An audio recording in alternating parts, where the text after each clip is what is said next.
Pode chegar, que essa história do Brasil República já começou. Agora é a oligarquia da vez. Cafeicultores, tamo junto, viu? Eleição de Prudente de Moraes, 1894. Bem, Prudente de Moraes inaugurou as oligarquias para o café, para os coronéis governarem. A partir de 1894, com a eleição de Prudente de Moraes, paulista, iniciou-se o período que o país foi comandado por presidentes civis, com exceção, claro, do Marechal Hermes da Fonseca. Esses presidentes representavam as oligarquias dos estados que detinham o poder econômico, principalmente Minas Gerais, São Paulo e Rio Grande do Sul. Prudente foi eleito com aproximadamente 290 mil votos, apenas 290 mil votos. Esse número é bem representativo, sobretudo, da exclusão do voto caracterizado pela Constituição de 1891. Ele governou entre 1894 e 1898. Teve como agenda de governo o fim da Revolução Federalista, enfrentada pelo Floriano Peixoto. Ele também teve que arcar ali com a Guerra de Canudos, que será abordada em uma outra videoaula. Retomou as relações diplomáticas com Portugal. Essas relações haviam sido rompidas em razão da Revolta da Armada de 1893. E no plano econômico promoveu o chamado combate à inflação com uma política do Foot Loan, ou seja, uma política que buscava o financiamento de empréstimos para o Brasil. Ele chegou a emprestar cerca de 7 milhões e meio de libras para pagar aí num longuíssimo prazo de 63 anos aproximadamente. Claro que esse empréstimo deu grande volume à dívida externa do Brasil. Representante dos grandes cafeicultores, Prudente de Moraes não se preocupou, por exemplo, em atender os anseios dos grupos políticos que naquele momento defendiam a instalação de medidas de ordem de fato, medidas nacionalistas, medidas modernizadoras para o Brasil. A República dos Coronéis é fruto desse modelo inaugurado por Prudente de Moraes. É uma república fundamentada por um projeto, por um modelo político que tem ali no seu alicerce o voto e também as eleições. Então, pela Constituição de 1891, o voto foi decretado aberto, mas como naquele momento não havia aquilo que hoje nós conhecemos como justiça eleitoral, na prática, de fato, as eleições eram caracterizadas pela fraude. Era comum que nas atas das sessões eleitorais, inclusive, constassem votos de eleitores mortos, justamente para o candidato dos coronéis. É mais ou menos essa circunstância que é abordada na charge à esquerda da tela. Desculpe, onde é que tenho que votar exatamente? Um fantasma, né? Um eleitor fantasma tentando verificar ali com o seu coronel em quem ele deveria votar. Veja bem, a organização da eleição dos municípios, bem como a redação da ata da sessão eleitoral, ficava, curiosamente, a cargo dos chefes políticos locais, os chamados coronéis. Isso lhes permitia registrar o que bem quisessem ali naquelas atas. Daí é que vem o nome e a expressão eleições a bico de pena, ou seja, eleições escritas, descritas pela pena dos coronéis. Era a fraude eleitoral a maior característica desse processo político democrático do Brasil. Havia o controle das escolhas dos eleitores por meio da violência ou até mesmo do suborno, a compra de votos. Era o chamado voto de cabresto, isso que está demonstrado na imagem ao centro da tela. O voto de cabresto consistia na imposição do voto pelos coronéis, contra, obviamente, a vontade do eleitor.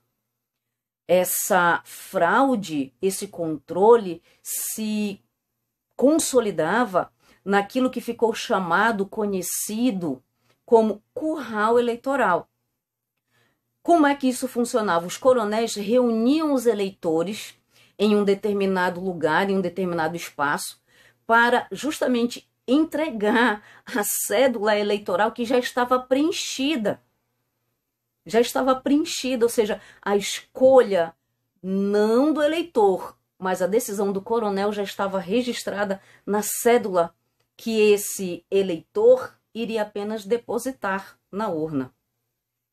O coronelismo é o grande cenário dessa logística republicana, política do Brasil, das oligarquias ou dos coronéis. O coronelismo era, na verdade, uma prática tanto política quanto um comportamento social, que se caracterizava pelo controle de um pequeno grupo que definia os rumos, decidia os rumos políticos da região. Claro, sempre por meios ilegais. Então, obediência, lealdade, gratidão, favores médicos, proteção. Os coronéis atuavam onde o Estado falhava. Rede de favores e protecionismo. Essa era a oligarquia da vez. Era a República dos Coronéis. Campos Salles e a política dos governadores. Bem, Campos Salles assumiu a presidência no dia 15 de novembro de 1898 e governou ali até 1902. Seu governo tem essa força, essa expressão, essa característica agrícola, essa característica do café. Consolidou os interesses das oligarquias rurais, sobretudo dos cafeicultores paulistas. Quando ele assumiu o governo federal, acabou herdando ali uma grave crise econômica que prejudicava totalmente a organização do Brasil. A inflação atingia níveis absurdos.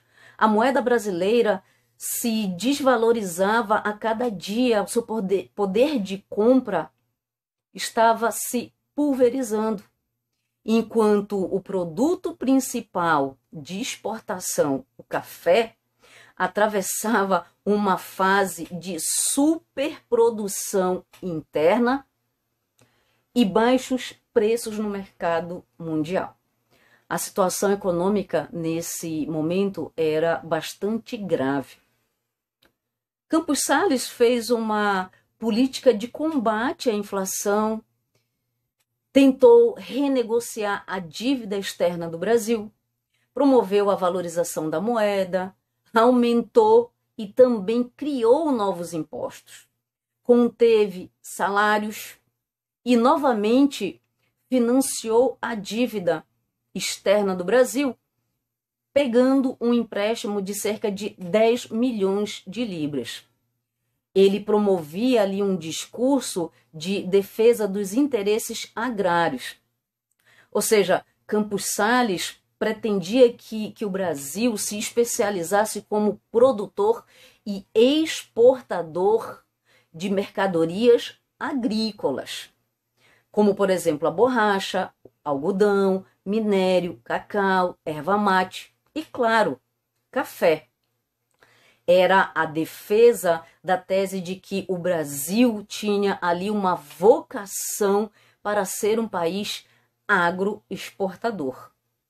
Obviamente, essa ideia agradava às grandes potências industriais que tinham, nessa circunstância, a oportunidade de continuar a vender para o Brasil os seus produtos manufaturados.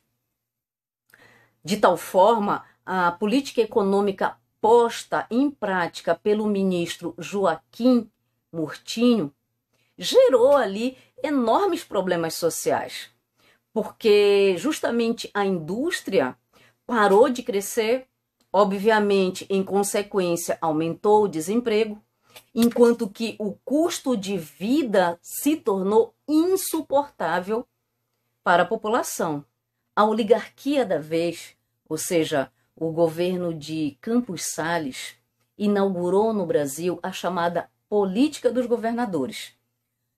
Ele, na verdade, ali idealizou uma estrutura que deu suporte político à República dos Coronéis, à República Oligárquica.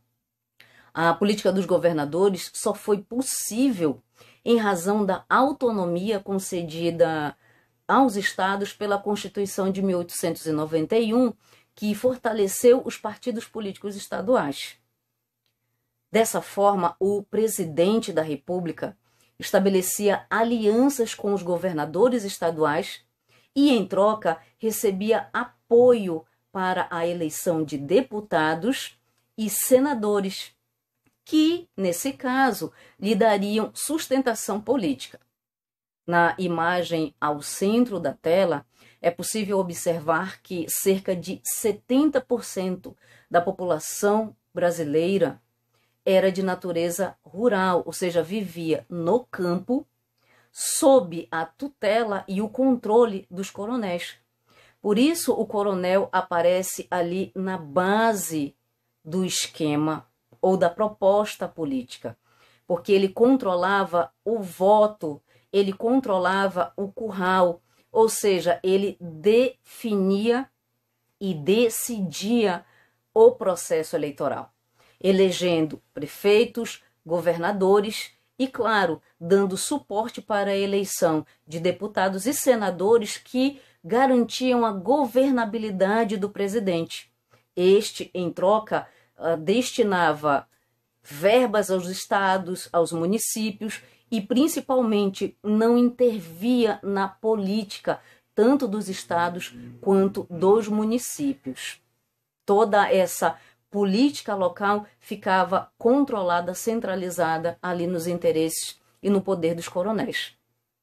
O presidente apoiava as oligarquias estaduais, nesse caso, que em troca sustentavam politicamente o presidente da República no Congresso Nacional, controlando a eleição dos senadores, dos deputados federais, evitando, sobretudo, que candidatos da oposição conseguissem se eleger. Neste período também ficou marcada a chamada política do café com leite, um mecanismo muito simples de sustentação política utilizado pelas elites para permanecer no poder. Consistia numa aliança firmada entre as elites políticas de São Paulo e de Minas Gerais, que se alternavam ali na presidência, ou no mínimo alternavam os seus candidatos na presidência. Os dois maiores colégios eleitorais do país e também grandes produtores de café e de leite tinham forte influência na economia nacional. Por meio dessa aliança, as oligarquias mineira e paulista conseguiram eleger 9 dos 12 presidentes que governaram o país durante a República. Presidência de Rodrigues Alves e a política do bota abaixo. Ele governou de 15 de novembro de 1902 até o ano de 1906. Caracterizado o seu governo pela vacinação, pela revolta da vacina, que tinha ali o motivo da epidemia de varíola que estava ocorrendo no Brasil nesse momento, tema de uma próxima videoaula. Rodrigues Alves promoveu um governo de austeridade fiscal. Ele tentou organizar a economia brasileira, sobretudo pretendendo a modernização do país com a promoção da reurbanização da capital federal, Rio de Janeiro, promovendo obras de saneamento, incentivo à imigração e fixação de estrangeiros no campo, a expansão da malha ferroviária nacional, enfrentou alguns problemas como a revolta da vacina e também assinou o Tratado de Petrópolis, em 17 de novembro de 1903, anexando finalmente o território do Acre ao Brasil. Na sua estratégia de modernização do país, o Rio de Janeiro era uma figura central. Por isso, ali foi desenvolvida, tanto no Rio de Janeiro quanto em São Paulo, a política do bota abaixo. Então, era uma estratégia de modernização urbana, mas que acabou trazendo graves marginalizações sociais, problemas para a população mais pobre do Rio de Janeiro. No final do século XIX, a parte central da cidade do Rio de Janeiro, que naquele momento era a capital da República, era formada por ruas estreitas e sinuosas, bem apertadinhas, ocupadas por cortiços, oficinas e alguns outros edifícios, onde moravam principalmente trabalhadores que exerciam ali mesmo as suas atividades econômicas, laborais. A cidade era insalubre e somente no ano de 1891 houve epidemias de febre amarela, varíola, malária, cólera, peste bubônica, disenteria. Os cortiços eram apontados como foco de proliferação de doenças justamente por serem edificações consideradas absolutamente insalubres. Na imagem abaixo é possível visualizar a manchete de um jornal da época falando da figura de Pereira Passos, o prefeito engenheiro que mandou demolir o Rio Colonial. Ele tratou de construir portos, o Teatro Municipal, a Biblioteca Nacional, sempre no intuito de modernizar, de reurbanizar a capital do Brasil. Na reforma e no saneamento do Rio de Janeiro, durante apenas 7 meses, foram derrubadas cerca de 660 construções. Essa era a chamada política do bota abaixo. Afonso Pena na presidência, a viagem ferroviária de norte a sul do Brasil. Bem, Afonso Pena foi vice no governo anterior e acabou se elegendo em 1906 com quase a totalidade dos votos, governou até o ano de 1909. Em 1906, bem no início de seu governo, ele decidiu fazer uma turnê ferroviária pelo Brasil, indo do estado do Amazonas até o estado do Rio Grande do Sul, ou seja, de uma ponta à outra do Brasil. Só faltava um pequeno detalhe: não haviam ferrovias articuladas em todo o percurso, ou seja, não haviam ferrovias suficientes em atividade no Brasil que levasse o presidente do Amazonas até o Rio Grande do Sul. Ainda assim, foi uma estratégia muito interessante, porque o presidente queria ver o que de fato existia nos estados. A condição de indústrias, escolas, hospitais, repartições públicas, portos, ferrovias. Qual era a real situação do país?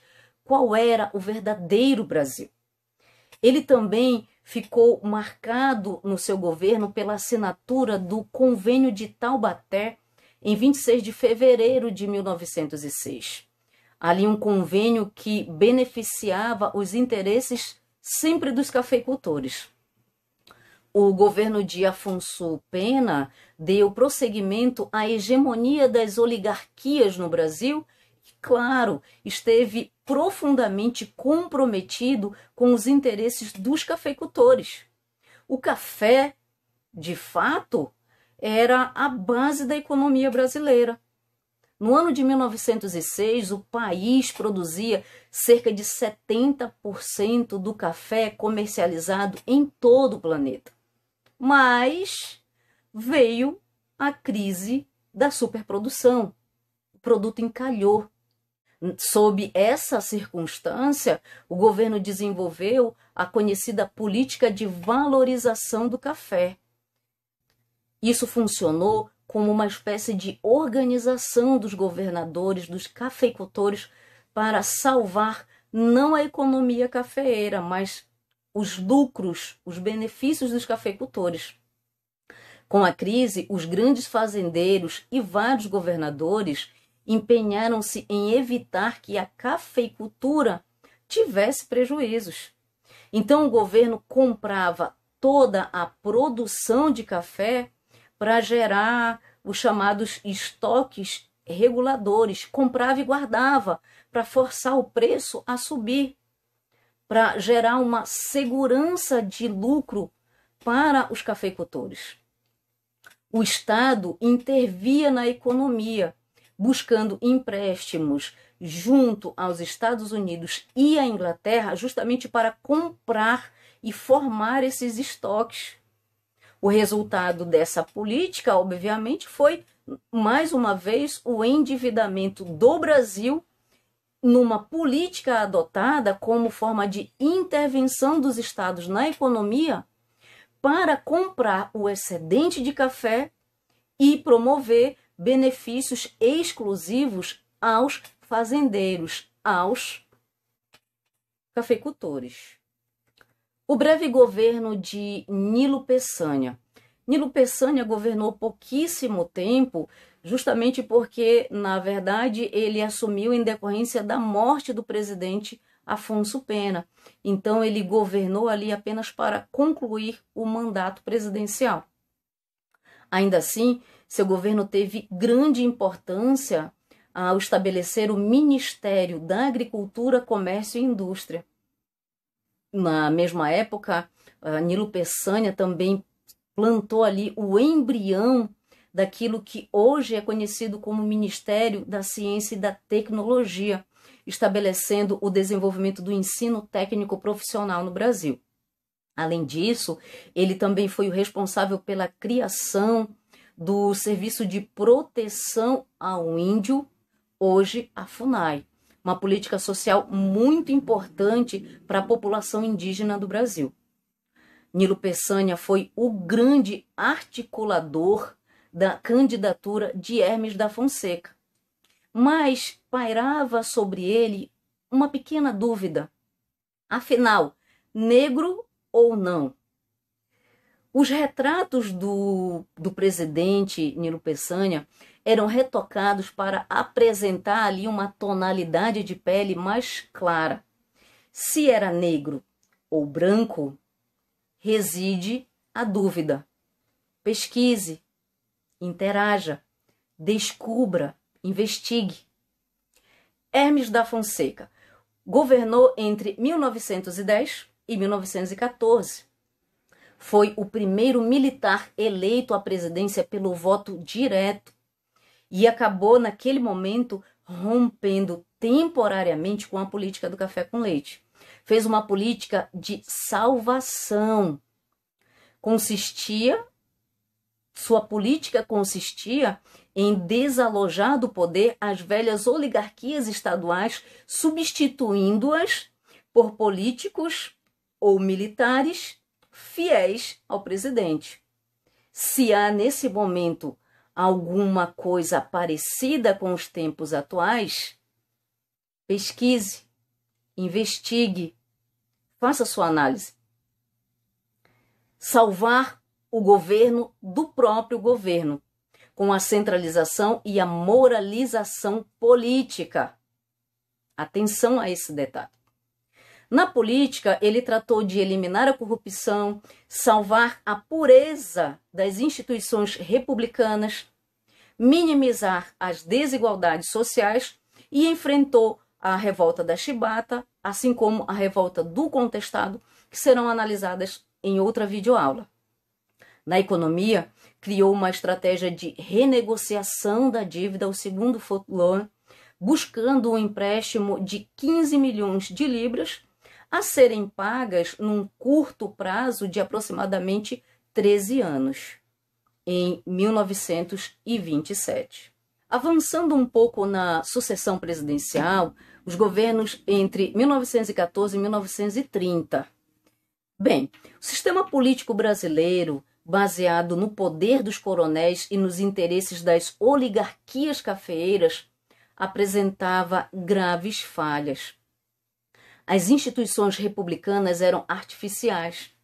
A Constituição garantia os direitos políticos ao cidadão, mas, na prática, as oligarquias rurais manipulavam as eleições e suas fraudes. O poder privado dos coronéis sobrepunha-se ao poder público, ou seja, o poder dos coronéis vinha à frente do interesse público. As leis existiam, mas não eram respeitadas. Para os amigos, tudo. Para os inimigos, a lei. O sistema político da Primeira República começava a dar sinais de esgotamento. Porém, mesmo em face de contestações, reações e tentativas de romper com as oligarquias e, obviamente, com a dinâmica do café com leite, como no caso da candidatura do Partido Democrático, a imagem logo abaixo. Para acabar com essa vergonha, votai nos candidatos do Partido Democrático. Era uma tentativa de acabar com a fraude, de acabar com as oligarquias. A sucessão presidencial, mesmo assim, continuou firme na política dos governadores até a eleição de Washington Luiz, que finalizou seu governo em 1930. Na linha sucessória, visualizado a presidência de Venceslau Braz, Delfim Moreira, Epitácio Pessoa, Arthur Bernardes e, finalmente, Washington Luiz, que se elegeu em 1926 e governou até 1930. O salto para Washington Luiz, que governou entre 1926 e 1930, teve ali um governo marcado pela perseguição política, pela censura à imprensa e também pelo cerceamento da liberdade. Ele costumava afirmar que governar era construir estradas. Então, era um presidente que foi governador muito preocupado com essa infraestrutura rodoviária do Brasil. Carioca de nascimento, fez toda a sua carreira política em São Paulo e, nesse contexto, ele acabou sendo eleito como representante paulista, né, das oligarquias paulistas na política do café com leite. Sua política econômica buscava estabilizar a balança comercial do país, promover a exportação dos produtos nacionais e também a proteção da indústria nacional. Todavia, ele teve ali alguns problemas com a importação de produtos em razão do aumento das taxas, o que acabou provocando muita dificuldade em importar maquinário para dar início ao processo de industrialização do país. Teve também que enfrentar, durante seu governo, a crise de 1929, que abalou profundamente a exportação do café, a nossa principal fonte de renda, fonte econômica, e, diante da sua postura política, o Convênio de Taubaté foi rasgado. Ou seja, a política governamental de comprar café, de financiar o lucro do café para beneficiar os fazendeiros, os cafeicultores, não mais aconteceu a partir daquele momento. Para a sucessão presidencial, Washington Luiz apoiou a candidatura de um outro representante da oligarquia paulista, o Júlio Prestes. E essa situação acabou provocando uma dissidência, uma reação entre a oligarquia mineira, que, claro, reivindicava a sua vez de alternância do café com leite. Era a vez dos mineiros governarem ou, no mínimo, indicarem o seu representante. Prestes venceu a eleição, mas foi impedido de governar pelo golpe de 1930. Movimento tenentista. Foi o movimento militar mais influente da Primeira República. Recebeu esse nome em razão de seus líderes serem predominantemente tenentes e capitães, oficiais de patente intermediária do Exército. Eles defendiam a participação política, a moralização do governo, o combate à corrupção, o fim da fraude eleitoral, a centralização política, o voto secreto, a extinção da política dos governadores e o isolamento definitivo das oligarquias do controle da República. Ao centro da tela, a imagem da revolta dos 18 do Forte de Copacabana, que representa a primeira revolta tenentista que ocorreu no Rio de Janeiro em 1922.